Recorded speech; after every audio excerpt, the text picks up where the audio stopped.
ఆ రోజు అల్లూరి సీతారామరాజు జిల్లా 2025 నూతన సంవత్సర క్యాలెండర్ ఆవిష్కరణ కార్యక్రమం రంపచోడవరం నియోజకవర్గ తెలుగుదేశం పార్టీ శాసనసభ్యురాలు మిరియాల శిరీషాదేవి ఆమె భర్త నియోజకవర్గ తెలుగు యువత అధ్యక్షుడు మఠం విజయ భాస్కర్ల సంయుక్త ఆధ్వర్యంలో ఆవిష్కరించారు। ఈ సందర్భంగా ఎమ్మెల్యే ఎం శిరీషాదేవి మాట్లాడుతూ జిల్లావాణి మీడియా దిగ్విజయంగా 9 వసంతాలు పూర్తి చేసుకుని 10వ వసంతంలో నిర్విరామంగా మన్యం మారుమూల ప్రాంతంలోని ప్రజల సమస్యలు జిల్లావాణి మీడియా ద్వారా అధికారులకు మరియు ప్రజా ప్రతినిధులకు అందజేస్తూ సమస్యల పరిష్కారం జిల్లావాణి న్యూస్ వార్తగా పనిచేయడం శుభ పరిణామం అని ఆమె వాపోయారు।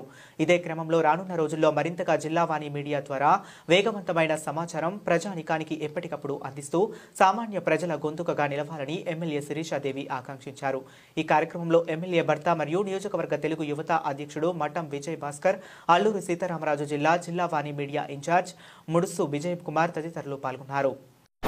మన జిల్లావాణి న్యూస్ 10 సంవత్సరాల నుంచి మన ఏజెన్సీ ప్రాంతంలో ఎంతగానో మన గిరిజనులు అదేవిధంగా గిరిజనేతలు పడుతున్నటువంటి మన ఏజెన్సీ ప్రాంత ప్రజలు పడుతున్నటువంటి ఇబ్బందులు ప్రతి ఒక్కరు కూడా న్యూస్ రూపంలో ప్రభుత్వానికి తెలియజేస్తూ అటు ప్రభుత్వానికి ప్రజలకు వారిగా ఉంటూ ఎన్నో సమస్యల పరిష్కారానికి ఈ జిల్లావాణి న్యూస్ ముందుంది। అదేవిధంగా ఇంకా రానున్న రోజుల్లో ఇంకా మంచి న్యూస్ చేస్తూ ప్రజల యొక్క హృదయాలను తెలుసుకుంటూ ప్రభుత్వానికి ఇటు ప్రజలకు వారధిగా ఉంటూ ఇంకా ఉన్నతమైన స్థానంలో ఉండాలని కోరుకుంటూ జిల్లావాణి న్యూస్ రిపోర్టర్స్ కి అదేవిధంగా వ్యూవర్స్ కి ప్రజలందరికీ కూడా హార్దిక శుభాకాంక్షలు తెలియజేస్తున్నాను। నేను మీ మిరియాల శిరీషాదేవి రంపచోడవరం ఎమ్మెల్యే। ధన్యవాదాలు। ఇక డీటెయిల్స్ లోకి వెళితే